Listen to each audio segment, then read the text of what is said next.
महापड़ाव 7वें दिन भी लगातार जारी है। अपनी मांगों को लेकर किसान डटे हुए हैं। महापड़ाव में अब महिला किसान भी जुटने लगी हैं। किसानों ने प्रधानमंत्री नरेंद्र मोदी से गुहार लगाई है। कलेक्ट्रेट कार्यालय के बाहर किसानों का महापड़ाव पिछले 17 दिन से चल रहा है। जवाई बांध के पानी के लिए किसानों का महापड़ाव चल रहा है। दरअसल मांग यह है कि जवाई बांध का पानी जालौर को मिलना चाहिए, किसानों को मिलना चाहिए। और इसी मांग को लेकर पिछले 17 दिन से सर्द रातों में, सर्द दिन में, यानी दिन रात में लगातार खुले आसमान के नीचे बिता रहे हैं किसान। वहीं खा रहे हैं, वहीं सो रहे हैं। अपनी मांगों को लेकर लगातार 17 दिन से किसान डटे हुए हैं। कई संगठनों का समर्थन भी उन्हें मिला है। व्यापारिक संगठन भी उनके साथ खड़े हैं।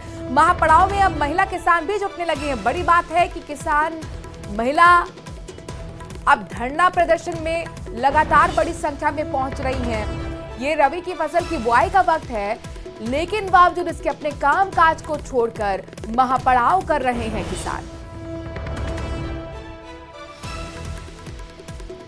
बड़ी खबर दौसा से आ रही है, जहां पर पूर्व सरपंच के बेटे पर फायरिंग का मामला सामने आया है। हमले में पीड़ित और उसकी बहन बाल बाल बच गए। पीड़ित ने इस मामले में शिकायत दर्ज करवाई है। शिकायत के आधार पर पुलिस ने जांच शुरू की। जानकारी के मुताबिक पूर्व सरपंच रामपुर बीड़ा का बेटा पप्पू और उसकी बहन क्रेटा गाड़ी से अपने चाचा को छोड़ने के लिए गोयाकाबाज गए हुए थे। जब दोनों भाई बहन वापस आ रहे थे तो बीच रास्ते में सरपंच का बेटा हेमंत मीणा ने अपने साथियों के साथ पूर्व सरपंच के बेटे की गाड़ी पर फायरिंग कर दी। इस पूरे घटनाक्रम में क्रेटा गाड़ी में सवार भाई बहन ने बड़ी मुश्किल से अपनी जान बचाई। वारदात में क्रेटा गाड़ी खेत में जाकर पलट गई। वारदात के बाद हेमंत मीणा और उसके साथी मौके से फरार हो गए थे। फिलहाल पुलिस आरोपी की तलाश में जुटी है।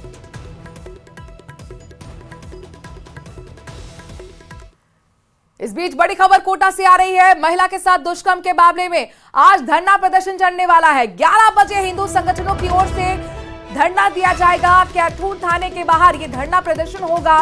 कल भी थाने के बाहर हंगामा कर गुस्सा जाहिर किया गया था। दरअसल मांग ये है कि आरोपी फिरोज की गिरफ्तारी होनी चाहिए और इसी मांग को लेकर आज धरना प्रदर्शन किया जाएगा।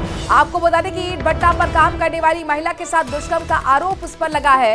वीडियो वायरल करने और जान से मारने की धमकी देकर दुष्कर्म का आरोप उस पर है।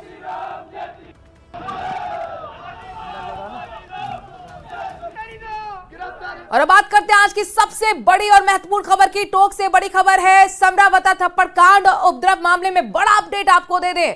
42 लोगों की जमानत पर कोर्ट आज अपना फैसला सुनाने वाला है।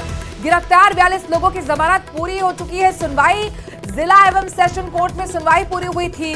बहस के बाद कोर्ट ने पिछली सुनवाई में फैसले को सुरक्षित रखा था और आज इंतजार कोर्ट के फैसले का है। बहुत महत्वपूर्ण ये फैसला होने जा रहा है।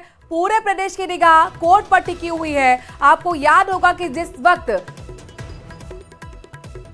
वोटिंग हो रही थी उसी दौरान थप्पड़ कांड सामने आया था। समरावता में नरेश मीणा ने एसडीएम को थप्पड़ मारा था और उसके बाद कई लोगों की गिरफ्तारी हुई, जिसमें 42 लोगों की जमानत पर कोर्ट आज फैसला सुनाने वाला है। तो जेल मिलेगी या बेल आज साफ हो जाएगा। चित्तौड़गढ़ की सदर निम्बाहेड़ा थाना पुलिस ने नशा तस्करों पर शिकंजा कसा है। पुलिस ने कार से 40 किलो 500 ग्राम डोडा चूरा जब्त किया है। साथ ही कुल 4 आरोपियों की गिरफ्तारी की है। दरअसल पुलिस की टीम थाना सर्कल में एक कार को रोककर तलाशी ले रही थी कि इसी दौरान कार से 40 किलो से ज्यादा का अवैध अफीम डोडा चूरा जब्त किया गया। गिरफ्तार आरोपियों से डोडा चूरा खरीद फरोख्त करने वालों को लेकर जांच की जा रही है।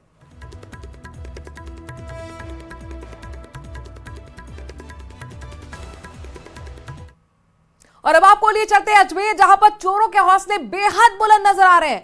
आए दिन वो चोरी की वारदात को अंजाम दे रहे हैं। ताजा चोरी का मामला आदर्श नगर थाना क्षेत्र का है, जहां चोरों ने एडवोकेट के घर में चोरी की वारदात को अंजाम दिया। ताले तोड़कर चोर घर में रह के गहने और नकदी लेकर फरार हो गए। पीड़ित एडवोकेट ने मामले की शिकायत आदर्श नगर थाने में दी है। पुलिस मामले की जांच में जुटी है। एडवोकेट संजय गुर्जर ने बताया कि वो पिता की तबीयत खराब होने पर किशनगढ़ गए हुए थे। वापस पहुंचे तो कमरे का ताला टूटा हुआ मिला। घर के अंदर सारा सामान बिखरा हुआ था। अलमारी का लॉकर भी टूटा हुआ मिला। पीड़ित एडवोकेट ने बताया कि चोर नकदी और गहने लेकर फरार हुए हैं। शिकायत पर पुलिस मौके पर पहुंची। घटना का स्थल का मुआयना कर जांच पड़ताल शुरू की गई है। एडवोकेट का कहना है कि उनके घर पर लगे सीसीटीवी में 2 चोर दिखाई दे रहे हैं और इसी फुटेज के आधार पर अब चोरों की तलाश में पुलिस जुट गई है। करीब 65,000 नकदी और आधा तोला सोने के मामले, आधा तोला के करीब मंगलसूत्र, 2 पायजेब बच्चों की थी, वो लेके गए चोर। और करीब सारा सामान बिखरा हुआ था। और सीसीटीवी फुटेज में जब हमने देखा हॉस्पिटल के कैमरे से, 2:54 पे करीब स्प्लेंडर बाइक पे आए थे 3 जने, हेलमेट पहन रखा था, और 3:24 पे वारदात करके निकल गया। कोटा के टीचर्स कॉलोनी में फाइनेंस कर्मी से 36 लाख रुपए की लूट की वारदात का पर्दाफाश करना अब यहां पर पुलिस के लिए बताया जा रहा है एक बड़ी चुनौती बन गया है। वारदात के 10 दिन बाद बीत जाने के बाद भी एक भी आरोपी की गिरफ्तारी नहीं हो पाई है। शहर के गुमानपुरा थाना इलाके के टीचर्स कॉलोनी में 10 दिन पहले एक फाइनेंस कंपनी के कार्मिक के साथ पुलिस वर्दी में आए बदमाशों ने 36 लाख रुपए की वारदात को अंजाम दिया था। बदमाशों ने पीड़ित फाइनेंस कर्मी को ड्रग तस्कर बताकर धमकाया और कमरे में रखा 36 लाख रुपए से भरा हुआ बैग ले लिया। फाइनेंस कर्मी को पकड़कर उसे गाड़ी में बैठा लिया। उसके बाद कोटा शहर के चंबल हैंगिंग ब्रिज की तरफ ले जाकर रास्ते में सड़क किनारे छोड़ दिया। 36 लाख की लूट को अंजाम देने वाले बदमाश सीसीटीवी में तो कैद हुए, लेकिन बावजूद उसके अब तक पकड़ से दूर है।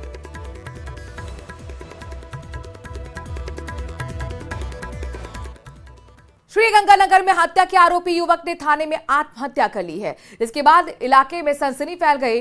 जांच के लिए बीकानेर रेंज आईजी ओम प्रकाश सूरतगढ़ पहुंचे। घटनास्थल के मौके का मुआयना किया गया, साथ ही पुलिस थाने में लगे सीसीटीवी कैमरे के फुटेज भी खंगाले गए।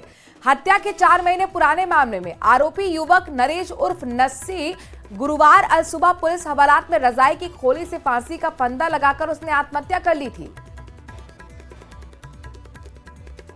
तो श्रीगंगानगर के सूरतगढ़ सिटी थाने में युवक के खुदकुशी मामले में अब जांच शुरू हो चुकी है। हवालात में खुदकुशी की सूचना पर जिला कलेक्टर और एसीजेएम समेत पुलिस अधिकारी सूरतगढ़ पहुंच गए हैं।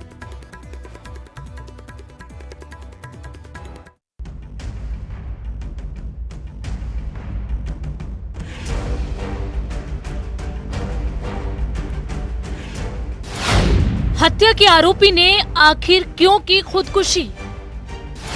महज 7 मिनट में कैसे की खुदकुशी की तैयारी?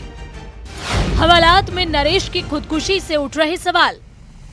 श्री गंगानगर के सूरतगढ़ सिटी थाने से गिरफ्तार युवक नरेश उर्फ नरसी कुलड़िया ने देर रात रजाई के कवर से फंदा लगाकर हवालात में ही खुदकुशी कर ली।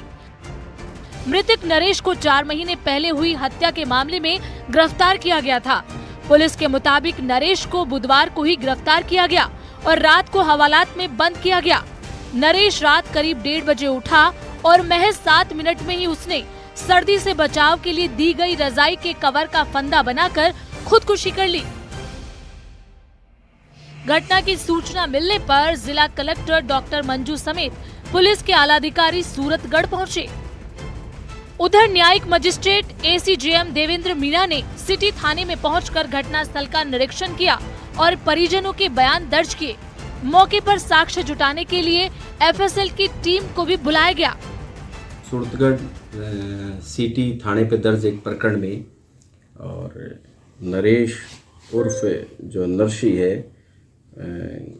निवासी डीडवाना पुलिस थाना राजियासर का था, जो आरोपी था उसमें उसको अरेस्ट किया गया था और रात्रि में उसने हवालात में फंदा बनाकर जो रोशनदान था उससे फांसी लगाना अभी तक सामने आया है, जिसके कारण से उसकी मृत्यु हो गई। श्रीमान अतिरिक्त मुख्य न्यायिक मजिस्ट्रेट के द्वारा इस प्रकरण की पूरी जांच की जाए। दरअसल श्री गंगानगर के सूरतगढ़ पुलिस सर्किल क्षेत्र में अगस्त महीने में अशोक गोदारा की पीट कर हत्या की गई थी और अशोक गोदारा हत्याकांड में मृतक युवक नरेश उर्फ नरसी कुलड़िया पुलिस से बचने के लिए फरारी काट रहा था, लेकिन हवालात में खुदकुशी से कई सवाल उठ रहे हैं। आखिर हवालात में उसने खुदकुशी कैसे कर ली और पुलिस को भनक तक नहीं लगी? दूसरा सवाल ये भी कि आखिर उसने खुदकुशी क्यों की?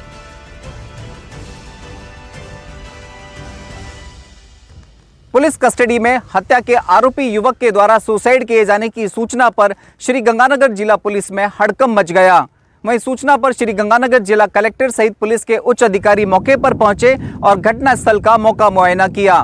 वहीं हत्या के आरोपी युवक के द्वारा पुलिस कस्टडी में फांसी का फंदा लगाए जाने के मामले में अतिरिक्त मुख्य न्यायिक मजिस्ट्रेट ने भी घटनास्थल का मौका मुआयना करते हुए पूरे प्रकरण की जाँच शुरू कर दी है। अब देखना यह होगा कि पुलिस कस्टडी में हत्या के आरोपी युवक द्वारा सुसाइड करने के मामले में किसकी जिम्मेदारी निकलकर सामने आती है। अशोक शर्मा, न्यूज़ 18, सूरतगढ़, श्री गंगानगर।